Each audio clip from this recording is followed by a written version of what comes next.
Hello दोस्तों, क्या आपने कभी सोचा है कि कुछ लोग बड़े से बड़ा रिस्क क्यों ले लेते हैं, जबकि कुछ लोग छोटी छोटी चीजों से भी डर जाते हैं। आखिर ऐसा क्यों होता है कि कुछ लोग अपनी जिंदगी में बड़े डिसीजंस बिना किसी हेजिटेशन के ले लेते हैं, जबकि कुछ लोग हर कदम उठाने से पहले 1000 बार सोचते हैं। क्या रिस्क टेकिंग कोई इनबिल्ट टैलेंट है जो सिर्फ कुछ खास लोगों को मिलता है, या फिर इसे सीखा जा सकता है? रिस्क यानी जोखिम हमारी जिंदगी का एक ऐसा हिस्सा है जिसे हम चाहें या ना चाहें हमें फेस करना ही पड़ता है। लेकिन सवाल यह है कि रिस्क टेकिंग का सही तरीका क्या है?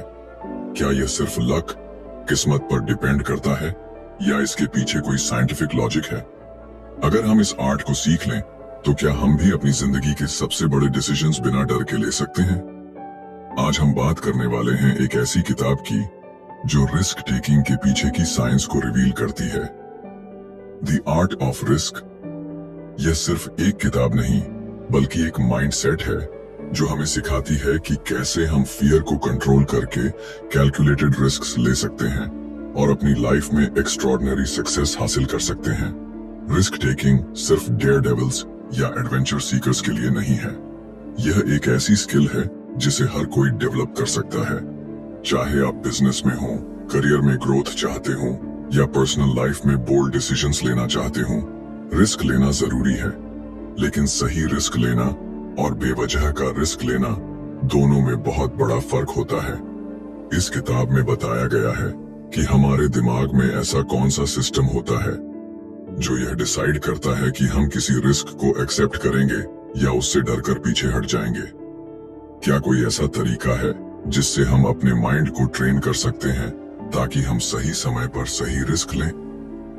क्या हमारे पास्ट एक्सपीरियंसेस हमारी सोचने का तरीका और हमारी पर्सनालिटी इस पर असर डालती है कि हम रिस्क लेने वाले इंसान बनेंगे या नहीं?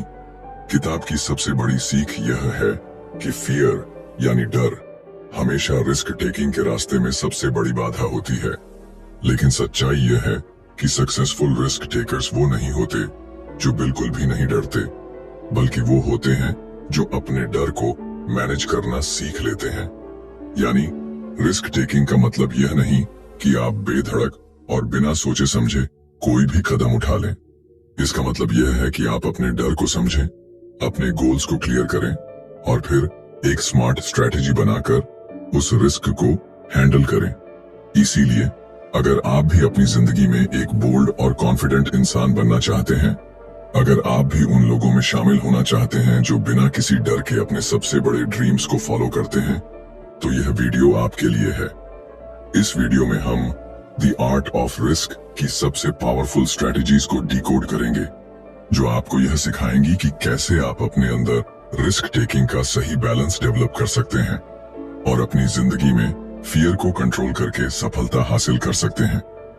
तो चलिए बिना कोई समय गवाए इस रोमांचक सफर की शुरुआत करते हैं और सीखते हैं रिस्क लेने की असली कला।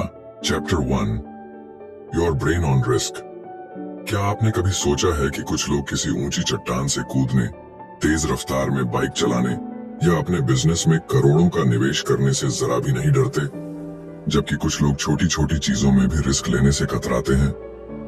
आखिर ऐसा क्यों होता है? क्या यह सिर्फ हमारी पर्सनालिटी पर निर्भर करता है, या इसके पीछे कुछ साइंटिफिक लॉजिक छुपा है? इस चैप्टर में एक बहुत ही चौंकाने वाली बात बताई गई है। रिस्क टेकिंग सिर्फ लक या बोल्डनेस पर निर्भर नहीं करता, बल्कि यह एक डीपली वायर्ड बायोलॉजिकल प्रोसेस है जो हमारे ब्रेन के अंदर चलता रहता है। जब भी हम किसी रिस्की सिचुएशन में होते हैं, हमारा दिमाग एक तेज कैलकुलेशन करने लगता है। क्या यह रिस्क लेना सेफ होगा? क्या इसके रिजल्ट्स पॉजिटिव होंगे? क्या हम फेलियर हैंडल कर पाएंगे? और फिर हमारी बॉडी उस कैलकुलेशन के हिसाब से रिएक्ट करती है। लेकिन मजेदार बात यह है कि हर किसी का दिमाग रिस्क को एक ही तरीके से प्रोसेस नहीं करता। कुछ लोग नेचुरली ज्यादा रिस्क टेकिंग होते हैं और कुछ लोग ज्यादा कॉशियस। लेकिन ऐसा क्यों? इसकी जड़ें हमारे दिमाग में छुपी हुई हैं। जब भी हम किसी रिस्क से सामना करते हैं, हमारा ब्रेन 3 बड़े सिस्टम्स के आधार पर फैसला लेता है: अमिगडाला, प्रीफ्रंटल कॉर्टेक्स और डोपामाइन सिस्टम। अमिगडाला हमारे डर और सर्वाइवल इंस्टिंक्ट को कंट्रोल करता है, जब भी हमें कोई बड़ा रिस्क दिखता है, यह हमारे अंदर अलर्ट सिग्नल भेजता है, रुक जाओ, ये खतरनाक हो सकता है। इसलिए जब कोई ऊंचाई पर खड़ा होता है और नीचे देखता है, या कोई नया बिजनेस शुरू करने से पहले फेलियर का डर महसूस करता है, तो इसके पीछे अमिगडाला ही काम कर रहा होता है। लेकिन कहानी यहीं खत्म नहीं होती। हमारे दिमाग का प्रीफ्रंटल कॉर्टेक्स उस रिस्क को लॉजिकली एनालाइज करता है। ये हमारे पास्ट एक्सपीरियंस, हमारे गोल्स और उस रिस्क से मिलने वाले पॉसिबल रिवॉर्ड्स को कंपेयर करता है। अगर प्रीफ्रंटल कॉर्टेक्स को लगता है कि रिस्क लेना सही रहेगा, तो यह अमिगडाला के डर को शांत करने की कोशिश करता है। अब आता है सबसे interesting part, dopamine system. Dopamine, जिसे हम फील गुड केमिकल भी कहते हैं, हमारे दिमाग का वो हिस्सा है जो हमें थ्रिल और एक्साइटमेंट का एहसास कराता है। जब हम कोई रिस्क लेते हैं और उसमें सक्सेसफुल होते हैं, तो हमारा डोपामीन सिस्टम हमें एक स्ट्रॉन्ग रिवॉर्ड सिग्नल भेजता है। यस, ये मजेदार था, दोबारा ट्राई करो। यही कारण है कि कुछ लोग रिस्क लेने से घबराते नहीं, बल्कि बार बार उसका थ्रिल महसूस करना चाहते हैं। लेकिन यही डोपामीन सिस्टम कभी कभी हमें गलत फैसले लेने पर भी मजबूर कर सकता है। जब कोई person extreme risk taking behaviours दिखाता है, जैसे गैम्बलिंग, हाई स्पीड रेसिंग या अनावश्यक रूप से डेंजरस डिसीजंस लेना, तो इसका कारण डोपामीन की ओवर एक्टिविटी हो सकती है। कुछ लोग नेचुरली ज्यादा डोपामीन सेंसिटिव होते हैं, और यही कारण है कि वो बार बार हाई रिस्क डिसीजंस लेते हैं, भले ही उसमें फेलियर का खतरा हो। अब सवाल ये उठता है, क्या रिस्क टेकिंग को कंट्रोल किया जा सकता है? क्या हम अपने दिमाग को इस तरह से ट्रेन कर सकते हैं कि हम सही समय पर सही रिस्क लें और अननेसेसरी रिस्क से बचें? हाँ, यह पॉसिबल है। अगर हम अपने दिमाग के इन 3 सिस्टम्स को अच्छी तरह समझ लें, तो हम अपने फियर को मैनेज कर सकते हैं, अपनी लॉजिकल थिंकिंग को इम्प्रूव कर सकते हैं और अपने डोपामीन सिस्टम को सही तरीके से कंट्रोल कर सकते हैं। इस चैप्टर में एक बहुत ही पावरफुल मैसेज है। रिस्क टेकिंग कोई रैंडम टैलेंट नहीं है, बल्कि यह एक बायोलॉजिकल और साइकोलॉजिकल प्रोसेस है जिसे हम समझकर मास्टर कर सकते हैं। जो लोग स्मार्ट रिस्क लेते हैं, वो अपनी इंस्टिंक्ट्स, एक्सपीरियंस और लॉजिकल थिंकिंग के बीच एक परफेक्ट बैलेंस बनाते हैं। वो ना तो बिना सोचे समझे रिस्क लेते हैं और ना ही किसी डर के कारण अपॉर्चुनिटीज मिस करते हैं। तो अगली बार जब आप किसी बड़े डिसीजन के सामने खड़े होंगे, तो खुद से एक सवाल पूछिए, क्या यह मेरा अमिगडाला है जो मुझे रोक रहा है? क्या मेरा प्रीफ्रंटल कॉर्टेक्स इस रिस्क को सही तरीके से एनालाइज कर रहा है? क्या मेरा डोपामीन सिस्टम मुझे सही रिवॉर्ड की ओर खींच रहा है? अगर आप इस फॉर्मूला को समझ लेते हैं, तो आप किसी भी रिस्क को समझदारी से हैंडल कर सकते हैं और अपनी जिंदगी में बड़े बड़े गोल्स अचीव कर सकते हैं। रिस्क एक आर्ट है और इसे मास्टर करना पॉसिबल है। बस आपको अपने दिमाग को सही तरीके से समझना होगा। Chapter 2, the myth of fearlessness. क्या आपने कभी ऐसे लोगों को देखा है जो ऊंचाई से छलांग लगाने में हिचकिचाते नहीं, जो तेज रफ्तार में बाइक दौड़ाते हैं, जो बिना किसी डर के नए बिजनेस आइडियाज पर करोड़ों रुपए लगा देते हैं? हमें लगता है कि ये लोग फियरलेस हैं, यानी इन लोगों को डर महसूस ही नहीं होता। लेकिन क्या सच में ऐसा होता है? क्या कुछ लोग जन्म से ही डर से मुक्त होते हैं, या फिर यह सिर्फ एक मिथ है? इस चैप्टर में इस बहुत बड़े भ्रम को तोड़ती है। फियरलेसनेस नाम की कोई चीज होती ही नहीं। हकीकत यह है कि हर इंसान डरता है, चाहे वह कितना भी बहादुर क्यों ना दिखे। फर्क बस इतना है कि कुछ लोग अपने डर को सही तरीके से मैनेज करना सीख जाते हैं और कुछ लोग डर के आगे घुटने टेक देते हैं। जब भी हम किसी रिस्की सिचुएशन में होते हैं, हमारा ब्रेन तुरंत अलर्ट मोड में चला जाता है। हमारे अंदर एक अनदेखी घबराहट पैदा होती है, हमारी हार्ट बीट तेज हो जाती है, हथेलियां पसीने से भीगने लगती हैं और दिमाग कहता है, रुक जाओ, यह खतरनाक हो सकता है। यह हमारा अमिगडाला है जो हमें सर्वाइवल मोड में डाल देता है। यह सिस्टम लाखों सालों से हमारे अंदर मौजूद है और यही हमें हर तरह के खतरों से बचाने में मदद करता है। लेकिन आज के दौर में खतरे सिर्फ जंगलों में जंगली जानवरों से नहीं होते, बल्कि career decisions, public speaking, investments और रिलेशनशिप्स में भी रिस्क होता है। लेकिन जब हम इन रिस्क को फेस करते हैं, तब भी हमारा दिमाग वही प्रिमिटिव प्रतिक्रिया देता है, जो किसी जानलेवा खतरे को देख कर देता। अब सवाल यह है, अगर डर नेचुरल है तो फिर दुनिया के सबसे बड़े रिस्क टेकर्स कैसे इतने बड़े फैसले ले लेते हैं? क्या उनके अंदर डर नहीं होता? असली रिस्क टेकर्स वे लोग होते हैं जो डर को महसूस करने के बावजूद भी आगे बढ़ते हैं। वे अपने डर को अनदेखा नहीं करते, बल्कि उसे समझते हैं, उसे स्वीकार करते हैं और फिर उसी डर को अपनी ताकत बना लेते हैं। यही है असली माइंडसेट शिफ्ट, जो एक आम इंसान और एक एक्स्ट्रॉर्डिनरी इंसान के बीच का सबसे बड़ा फर्क पैदा करता है। एक प्रोफेशनल स्काई डाइवर जब हजारों फीट ऊंचाई से कूदता है तो उसे भी डर लगता है। एक एंटरप्रेन्योर जब अपना पहला स्टार्टअप शुरू करता है तो उसे भी नाकामयाबी का डर होता है, लेकिन फर्क यह है कि वे इस डर को अपने ऊपर हावी नहीं होने देते।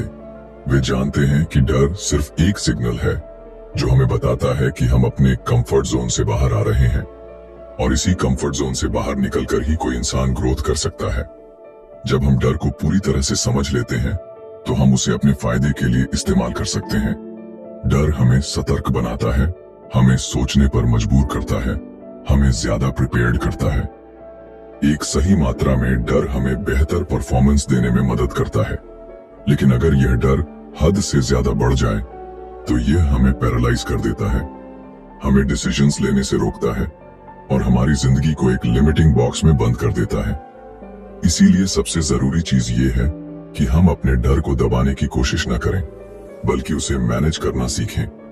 यह सोचने के बजाय कि मैं डर को खत्म कैसे करूं, हमें यह सोचना चाहिए कि मैं इस डर के साथ कैसे आगे बढ़ सकता हूं। दुनिया के सबसे बड़े लीडर्स, एथलीट्स, आर्टिस्ट्स और एंटरप्रेन्योर्स सब इसी माइंडसेट के साथ जीते हैं। वे डर को खत्म नहीं करते, बल्कि उसे अपना दोस्त बना लेते हैं। तो अगली बार जब आपको किसी रिस्की डिसीजन के सामने घबराहट महसूस हो तो इसे कमजोरी मत समझिए। यह एक सिग्नल है कि आप अपनी लिमिट्स को पुश कर रहे हैं। डर महसूस होना कोई गलत बात नहीं, लेकिन डर के कारण अपॉर्चुनिटीज को खो देना यह सबसे बड़ी गलती हो सकती है। फियरलेसनेस एक मिथ है, लेकिन फियर मैनेजमेंट एक आर्ट है। यही इस चैप्टर की सबसे बड़ी सीख है। अगर आप इस आर्ट को सीख जाते हैं तो कोई भी डर आपको आपकी ड्रीम लाइफ तक पहुंचने से रोक नहीं सकता। Chapter 3, the risk ladder. क्या आपने कभी सोचा है कि एक ही जैसी सिचुएशन में कुछ लोग बिना किसी डर के आगे बढ़ जाते हैं, जबकि कुछ लोग घबराकर पीछे हट जाते हैं? मान लीजिए कि दो दोस्त एक साथ एक ऊंची चट्टान पर खड़े हैं। उनमें से एक तुरंत नीचे छलांग लगाने को तैयार हो जाता है, जबकि दूसरा असहज महसूस करता है और पीछे हट जाता है। या फिर दो एंटरप्रेन्योर्स को एक नया बिजनेस शुरू करने का मौका मिलता है। एक बिना हिचकिचाहट इन्वेस्ट करने को तैयार हो जाता है, जबकि दूसरा रिस्क के बारे में सोच सोचकर परेशान हो जाता है। आखिर ऐसा क्यों होता है? हर इंसान का रिस्क टेकिंग लेवल अलग अलग होता है। ये कोई फिक्स्ड चीज नहीं है, बल्कि यह एक सीढ़ी, लैडर की तरह काम करता है। यानी जब भी हम कोई रिस्क लेते हैं और उसमें सक्सेसफुल होते हैं तो हमारा दिमाग अगले बड़े रिस्क के लिए तैयार हो जाता है। लेकिन जब हम बार बार रिस्क से बचते हैं तो हमारा कॉन्फिडेंस कम होने लगता है और धीरे धीरे हम छोटे छोटे फैसलों में भी डर महसूस करने लगते हैं। सोचिए कि एक बच्चा पहली बार साइकिल चलाने की कोशिश कर रहा है। पहले वह डगमगाता है, गिरता है, लेकिन धीरे धीरे बैलेंस बनाना सीखता है। जब वह एक बार बिना गिरने के थोड़ी दूर तक चला लेता है तो उसका कॉन्फिडेंस बढ़ जाता है। फिर वह तेज चलाने की कोशिश करता है और कुछ ही दिनों में वह बिना किसी डर के पूरी गली में घूमने लगता है। यही रिस्क लैडर है। छोटे छोटे रिस्क लेकर हम बड़े रिस्क के लिए तैयार होते जाते हैं। लेकिन अगर वह बच्चा शुरू में ही गिरने के डर से साइकिल चलाना छोड़ दे तो वह कभी सीख ही नहीं पाएगा। अब इसे असली जिंदगी में अप्लाई करें। मान लीजिए कि आपको पब्लिक स्पीकिंग का डर है। अगर आप सोचते हैं कि आप एक दिन सीधे हजारों लोगों के सामने बिना घबराए बोल पाएंगे तो यह असंभव लगेगा। लेकिन अगर आप छोटे स्टेप्स लें, पहले दोस्तों के सामने बोलें, फिर छोटे ग्रुप में, फिर किसी मीटिंग में, तो धीरे धीरे आपका कॉन्फिडेंस बढ़ेगा और आप अपने फियर को ओवरकम कर लेंगे। दुनिया के सबसे बड़े रिस्क टेकर्स ने भी इसी सीढ़ी को चढ़कर ऊंचाई हासिल की है। कोई भी इंसान एक ही दिन में एक्सट्रीम रिस्क टेकर नहीं बनता। हर बड़ा डिसीजन, हर बड़ा एडवेंचर, हर बड़ी सफलता छोटे छोटे रिस्क से शुरू होती है। यही कारण है कि कुछ लोग हाई रिस्क सिचुएशंस को भी बड़ी आसानी से हैंडल कर लेते हैं, क्योंकि उन्होंने अपनी रिस्क टेकिंग क्षमता को धीरे धीरे डेवलप किया है। इस चैप्टर की सबसे बड़ी सीख ये है कि अगर आप अपनी जिंदगी में रिस्क लेने से डरते हैं, तो आपको एकदम से कोई बड़ा रिस्क लेने की जरूरत नहीं है। आपको बस अपनी रिस्क लैडर पर एक स्टेप ऊपर चढ़ने की जरूरत है। छोटे छोटे चैलेंजेस को एक्सेप्ट कीजिए, अपनी कंफर्ट जोन से बाहर आइए और धीरे धीरे अपने डर को पीछे छोड़ दीजिए, क्योंकि अगर आप हमेशा सेफ जोन में रहेंगे तो आपकी जिंदगी कभी नहीं बदलेगी। लेकिन अगर आप अपनी रिस्क टेकिंग क्षमता को धीरे धीरे बिल्ड करेंगे, तो आप वह हासिल कर सकते हैं जो आज आपको असंभव लगता है। रिस्क एक सीढ़ी की तरह है, छोटे कदम आपको ऊंचाई तक ले जा सकते हैं। सवाल यह है कि क्या आप इस सीढ़ी पर पहला कदम रखने के लिए तैयार हैं? Chapter 4, training for risk. क्या रिस्क लेना एक टैलेंट है जो कुछ लोगों को जन्म से मिलता है, या फिर यह एक स्किल है जिसे सीखा और डेवलप किया जा सकता है? यह सवाल बहुत जरूरी है, क्योंकि जब भी हम किसी रिस्क टेकर को देखते हैं, चाहे वह कोई हाई स्टेक्स एंटरप्रेन्योर हो, कोई एक्सट्रीम एथलीट हो, या कोई सोल्जर जो युद्ध में जाता है, हमें लगता है कि उनके अंदर कोई सुपर पावर है जो उन्हें बिना डर के बड़े फैसले लेने की क्षमता देती है। लेकिन सच्चाई कुछ और ही है। रिस्क टेकिंग कोई जादू नहीं है, बल्कि यह एक स्किल है जिसे आप सही ट्रेनिंग के जरिए सीख सकते हैं। जब हम रिस्क लेने की बात करते हैं, तो यह सिर्फ लक या नेचुरल बोल्डनेस पर निर्भर नहीं करता, बल्कि यह इस बात पर निर्भर करता है कि हमने खुद को उस सिचुएशन के लिए कितना तैयार किया है। यानी रिस्क लेना कोई कॉइन टॉस नहीं है, बल्कि यह एक कैलकुलेटेड प्रोसेस है जिसे आप अपने दिमाग और शरीर को ट्रेन करके इंप्रूव कर सकते हैं। अब सोचिए, जब कोई फायर फाइटर जलते हुए घर में जाता है, तो क्या वह बिना सोचे समझे अंदर कूद जाता है? नहीं, वह जानता है कि आग कैसे फैलती है, उसे पता होता है कि कहां जाना है और किस तरह से खतरे को कम करना है। उसने ट्रेनिंग ली होती है, बार बार ड्रिल्स की होती है, जिससे उसका दिमाग सही समय पर सही डिसीजन लेने के लिए तैयार हो जाता है। यही ट्रेनिंग फॉर रिस्क है, अपने दिमाग और शरीर को इस तरह तैयार करना कि जब कोई हाई स्टेक्स सिचुएशन आए, तो आप बिना घबराए सही फैसला ले सकें। अगर आप किसी नए बिजनेस में इन्वेस्ट करना चाहते हैं, तो क्या आप बिना रिसर्च किए करोड़ों रुपए लगा देंगे? बिल्कुल नहीं। पहले आप मार्केट को स्टडी करेंगे, डेटा एनालाइज करेंगे, एक्सपर्ट से बात करेंगे और फिर एक कैलकुलेटेड रिस्क लेंगे। यही रिस्क टेकिंग का असली फॉर्मूला है। सही तैयारी, सही नॉलेज और सही एग्जीक्यूशन। रिस्क टेकिंग को इंप्रूव करने के लिए सबसे जरूरी चीज है एक्सपोजर। यानी अगर आप किसी चीज से डरते हैं, तो आपको बार बार खुद को उस सिचुएशन में डालना होगा, ताकि आपका दिमाग उस चीज को नॉर्मल मानने लगे। जब कोई नेवी सील सैनिक पहली बार पानी के अंदर सांस रोकने की ट्रेनिंग करता है, तो वह घबरा जाता है, लेकिन बार बार ट्रेनिंग करने के बाद उसका दिमाग उस स्थिति को सामान्य, नॉर्मल मानने लगता है और वह बिना घबराए मिशन पूरा कर सकता है। यही कॉन्सेप्ट हर तरह के रिस्क टेकिंग पर लागू होता है। रिस्क टेकिंग को इंप्रूव करने के लिए दूसरी जरूरी चीज है सिमुलेशन। यानी आप असली रिस्क लेने से पहले उसकी प्रैक्टिस कर सकते हैं। पायलट हजारों फीट की ऊंचाई पर प्लेन उड़ाने से पहले फ्लाइट सिमुलेटर्स में प्रैक्टिस करते हैं। डॉक्टर्स सर्जरी करने से पहले वर्चुअल रियलिटी ट्रेनिंग लेते हैं और एथलीट्स बार बार अपनी परफॉर्मेंस को टेस्ट करते हैं। जब आपका दिमाग पहले से ही एक सिचुएशन को कई बार एक्सपीरियंस कर चुका होता है, तो असली रिस्क लेने का डर बहुत कम हो जाता है। अब सवाल यह है कि क्या कोई भी इंसान खुद को एक स्मार्ट रिस्क टेकर बना सकता है? कैट सुकिल कहती हैं, हाँ, बिल्कुल। अगर आप खुद को सही ट्रेनिंग और सही एक्सपोजर देते हैं, तो आप अपने कंफर्ट जोन से बाहर आ सकते हैं और बेहतर डिसीजंस ले सकते हैं। हर बड़ा रिस्क टेकर पहले छोटे छोटे स्टेप्स लेकर खुद को तैयार करता है, और यही सबसे बड़ा सीक्रेट है। इस चैप्टर की सबसे बड़ी सीख यह है कि रिस्क टेकिंग कोई मैजिक पावर नहीं, बल्कि एक सीखी जाने वाली स्किल है। अगर आप सही ट्रेनिंग लेते हैं, सही माइंडसेट डेवलप करते हैं और धीरे धीरे खुद को एक्सपोजर देते हैं, तो आप भी उन लोगों में शामिल हो सकते हैं जो बड़े से बड़ा रिस्क स्मार्ट तरीके से लेते हैं और अपनी जिंदगी में बड़ी सफलता हासिल करते हैं। तो अब सवाल यह है, क्या आप खुद को अगले रिस्क के लिए ट्रेन करने के लिए तैयार हैं? Chapter 5, the power of intuition. क्या आपको कभी ऐसा महसूस हुआ है कि कोई बड़ा फैसला लेने से पहले आपके अंदर से एक आवाज आई हो, यही सही है, यही करो? या फिर कोई सिचुएशन देखकर आपको अचानक एहसास हुआ हो कि यहाँ कुछ गलत है, मुझे इससे दूर रहना चाहिए? ये जो अंदर से आने वाली आवाज होती है, जिसे हम अक्सर सिक्स्थ सेंस या गट फीलिंग कहते हैं, इसे ही इंट्यूशन कहते हैं। और क्या आप जानते हैं कि दुनिया के सबसे बड़े रिस्क टेकर्स अपने डिसीजंस लेने में इसी इंट्यूशन पर सबसे ज्यादा भरोसा करते हैं?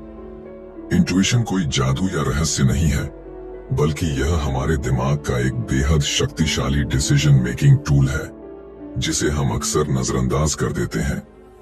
इंट्यूशन हमें वो चीजें महसूस करने की शक्ति देता है जो हमारे कॉन्शियस माइंड के लिए तुरंत समझ पाना मुश्किल होता है। जब कोई अनुभवी डॉक्टर बिना किसी टेस्ट के ही मरीज की बीमारी का अंदाजा लगा लेता है, जब कोई इन्वेस्टर बिना ज्यादा डेटा देखे किसी बड़ी कंपनी में इन्वेस्ट कर देता है, या जब कोई सोल्जर किसी अनजान खतरे को पहले ही भांप लेता है, तो ये सब इंट्यूशन की ताकत है। अब सवाल यह उठता है कि यह इंट्यूशन काम कैसे करता है? जब हम कोई भी नया एक्सपीरियंस लेते हैं, तो हमारा दिमाग उस एक्सपीरियंस को अपने अंदर स्टोर कर लेता है। ये स्टोर की गई जानकारियां और पैटर्न्स हमारे अनकॉन्शियस माइंड में जमा होती रहती हैं। जब हम किसी रिस्की सिचुएशन में होते हैं, तो हमारा दिमाग तेजी से इन पास्ट एक्सपीरियंसेस को स्कैन करता है और बिना किसी लॉजिकल एनालिसिस के हमें एक सिग्नल भेजता है, यह सही है या यह गलत है। यही इंट्यूशन है। इसे समझने के लिए एक बहुत ही साधारण उदाहरण लेते हैं। मान लीजिए कि आप किसी नए शहर में घूमने गए हैं और आपको दो रास्ते दिखते हैं। एक रास्ता साफ सुथरा और रोशन है, जबकि दूसरा रास्ता अंधेरा और सुनसान। बिना ज्यादा सोचे ही आपका मन कहेगा कि पहला रास्ता ज्यादा सेफ है। क्यों? क्योंकि आपके दिमाग ने आपके पास्ट एक्सपीरियंसेस और बचपन से सुनी गई कहानियों को मिलाकर एक पैटर्न बना लिया है कि सुनसान और अंधेरे रास्ते खतरनाक हो सकते हैं। यही इंट्यूशन है। रिस्क टेकिंग के मामले में भी यही होता है। जब कोई प्रोफेशनल पोकर प्लेयर बिना ओपोनेंट के कार्ड्स देखे ही अंदाजा लगा लेता है कि सामने वाले के पास अच्छा हाथ है या नहीं, जब कोई स्टॉक मार्केट ट्रेडर किसी कंपनी के शेयर के बढ़ने या गिरने का सही अनुमान लगा लेता है, या जब कोई एथलीट बिना सोचे समझे सही डिसीजन ले लेता है, तो ये सब उनके सालों के अनुभव से आने वाली इंट्यूशन के कारण होता है। यानी जितना ज्यादा आप किसी चीज में एक्सपीरियंस लेंगे, उतनी ही तेज आपकी इंट्यूशन बनेगी। लेकिन एक दिलचस्प बात यह है कि इंट्यूशन हमेशा सही नहीं होती। कभी कभी हमारा दिमाग पास्ट एक्सपीरियंसेस की वजह से गलत पैटर्न्स बना लेता है और हम गलत फैसले भी ले सकते हैं। इसलिए काइट सुकेल बताती हैं कि इंट्यूशन को शार्पन करने के लिए दो चीजें जरूरी हैं। पहला, ज्यादा से ज्यादा एक्सपीरियंस लेना, और दूसरा, अपनी इंट्यूशन को डेटा और लॉजिक से क्रॉस चेक करना। इसका मतलब यह है कि आपको ब्लाइंडली सिर्फ इंट्यूशन पर भरोसा नहीं करना चाहिए, बल्कि उसे लॉजिकल थिंकिंग के साथ बैलेंस करना चाहिए। रिस्क टेकिंग में इंट्यूशन का सबसे बड़ा फायदा यह होता है कि यह हमें तेज डिसीजंस लेने में मदद करता है। जब हमारे पास ज्यादा सोचने का समय नहीं होता, जब हमें तुरंत कोई एक्शन लेना होता है, तब हमारा कॉन्शियस माइंड इतनी तेजी से प्रोसेस नहीं कर सकता। लेकिन हमारा इंट्यूटिव माइंड पहले से ही तैयार होता है। यही कारण है कि एक्सपीरियंस्ड लोग ज्यादा तेज और सही फैसले ले पाते हैं, क्योंकि उनकी इंट्यूशन पहले से शार्प होती है। इस चैप्टर की सबसे बड़ी सीख ये है कि इंट्यूशन एक सुपर पावर की तरह काम कर सकती है, लेकिन इसे डेवलप करने की जरूरत होती है। जितना ज्यादा आप खुद को न्यू एक्सपीरियंसेस में डालेंगे, जितना ज्यादा आप अपने पास्ट मिस्टेक्स से सीखेंगे, उतनी ही बेहतर आपकी इंट्यूटिव पावर बनेगी। और जब आपकी इंट्यूशन स्ट्रांग हो जाएगी, तब आप किसी भी रिस्की सिचुएशन में तेज और सही डिसीजंस ले पाएंगे। तो सवाल यह है, क्या आप अपनी इंट्यूशन की पावर को अनलॉक करने के लिए तैयार हैं? Chapter 6, the risk taking personality. क्या कभी आपने सोचा है कि कुछ लोग किसी भी सिचुएशन में रिस्क लेने के लिए तैयार रहते हैं, जबकि कुछ लोग जरा सा भी रिस्क लेने से बचते हैं। कुछ लोग ऊंचाई से छलांग लगाने, तेज रफ्तार में बाइक चलाने या नए बिजनेस में करोड़ों लगाने से नहीं घबराते, जबकि कुछ लोग छोटी छोटी चीजों में भी 1000 बार सोचते हैं। आखिर ऐसा क्यों होता है? क्या रिस्क टेकिंग एक आदत है, एक सीखी जाने वाली स्किल है, या फिर यह पर्सनालिटी का हिस्सा है? रिस्क टेकिंग कोई एक जैसा बिहेवियर नहीं है, बल्कि यह हमारी पर्सनालिटी का हिस्सा होता है। यानी हर इंसान में रिस्क लेने की क्षमता अलग अलग होती है और यह बहुत हद तक इस बात पर निर्भर करता है कि हमारा दिमाग किस तरह से बना है। जब हम रिस्क टेकिंग की बात करते हैं तो यह सिर्फ एक चॉइस नहीं होती, बल्कि यह हमारी बायोलॉजी, साइकोलॉजी और पास्ट एक्सपीरियंसेस से जुड़ी होती है। कुछ लोगों के दिमाग में डोपामीन सिस्टम बहुत एक्टिव होता है, जो उन्हें थ्रिल और एक्साइटमेंट की तरफ खींचता है। यही कारण है कि कुछ लोग एडवेंचर स्पोर्ट्स, गैम्बलिंग और हाई स्टेक्स बिजनेस में ज्यादा दिलचस्पी लेते हैं। उनका दिमाग उन्हें लगातार नयापन खोजने के लिए प्रेरित करता है। वहीं कुछ लोगों का दिमाग ज्यादा कॉशियस होता है, जो उन्हें हर रिस्क को एनालाइज करने और सेफ रहने के लिए कहता है। रिस्क टेकिंग पर्सनालिटी को 3 अलग अलग कैटेगरीज में बांटा जा सकता है। कुछ लोग नेचुरली हाई रिस्क टेकर्स होते हैं, कुछ मॉडरेट रिस्क टेकर्स होते हैं और कुछ लोग लो रिस्क टेकर्स होते हैं। हाई रिस्क टेकर्स वे होते हैं जो किसी भी नई चुनौती को लेकर एक्साइटेड हो जाते हैं। उन्हें लगातार नयापन चाहिए होता है और वे अनिश्चितताओं, अनसर्टेनिटीज को एक्सेप्ट करना जानते हैं। मॉडरेट रिस्क टेकर्स वे होते हैं जो कैलकुलेटेड रिस्क्स लेते हैं, यानी वे सोच समझकर फैसले लेते हैं, लेकिन जरूरत पड़ने पर बड़े कदम उठाने से पीछे नहीं हटते।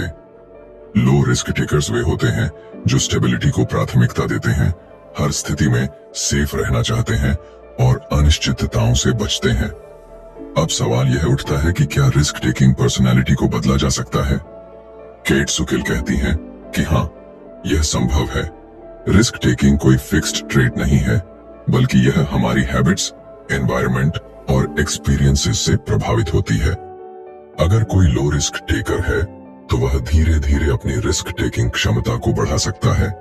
जब हम खुद को छोटी छोटी रिस्की सिचुएशंस में डालते हैं और उन्हें सफलतापूर्वक हैंडल करते हैं, तो हमारा दिमाग रिस्क टेकिंग को नॉर्मल मानने लगता है। इसी तरह हाई रिस्क टेकर्स को यह सीखने की जरूरत होती है कि वे कब और कितना रिस्क लें, ताकि वे अननेसेसरी लॉस से बच सकें। रिस्क टेकिंग पर्सनालिटी को समझने का सबसे बड़ा फायदा यह है कि आप अपनी स्ट्रेंथ्स और वीकनेसेस को पहचान सकते हैं।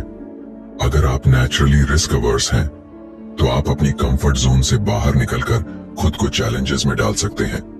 और अगर आप बहुत ज्यादा रिस्क टेकिंग हैं, तो आप खुद को कंट्रोल करके ज्यादा कैलकुलेटेड और थॉटफुल डिसीजंस ले सकते हैं। इस चैप्टर की सबसे बड़ी सीख ये है कि रिस्क टेकिंग पर्सनालिटी कोई स्थायी चीज नहीं है। अगर आप चाहें तो आप अपने माइंडसेट को बदल सकते हैं, अपने कंफर्ट जोन को एक्सपैंड कर सकते हैं और अपने डिसीजंस को बैलेंस कर सकते हैं।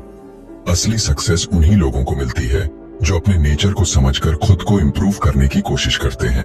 तो सवाल यह है, क्या आप अपनी रिस्क टेकिंग क्षमता को समझने और बेहतर बनाने के लिए तैयार हैं?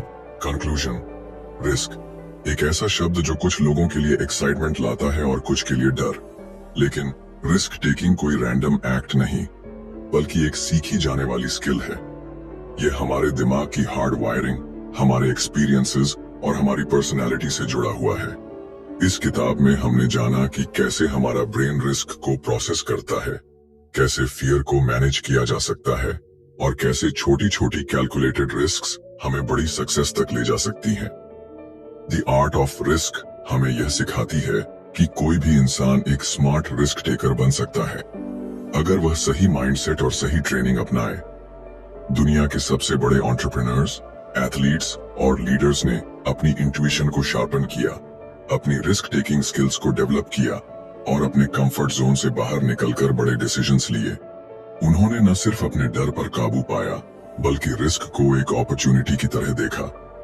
इस किताब की सबसे बड़ी सीख यही है कि रिस्क टेकिंग कोई कॉइन टॉस नहीं है, यह एक आर्ट है। इसे आप जितना ज्यादा समझेंगे और प्रैक्टिस करेंगे, उतना ही ज्यादा आप अपनी जिंदगी में बोल्ड और मीनिंगफुल डिसीजंस ले पाएंगे। चाहे आप करियर में आगे बढ़ना चाहते हो, कोई नया बिजनेस शुरू करना चाहते हो, या अपनी जिंदगी के किसी भी क्षेत्र में बड़ा कदम उठाना चाहते हो, रिस्क से भागने के बजाय उसे समझना और अपनाना जरूरी है। अगर आपको यह किताब पसंद आई और इससे आपको कुछ नया सीखने को मिला, तो इसे अपनी जिंदगी में अप्लाई करने की कोशिश जरूर करें। रिस्क टेकिंग ही वो ब्रिज है जो आपको एक ऑर्डिनरी लाइफ से एक्स्ट्रॉर्डिनरी सक्सेस तक ले जाता है। तो अगली बार जब आपके सामने कोई बड़ा डिसीजन आए, तो खुद से पूछें, क्या यह रिस्क लेने लायक है? और अगर हाँ, तो मैं इसे स्मार्ट तरीके से कैसे ले सकता हूँ?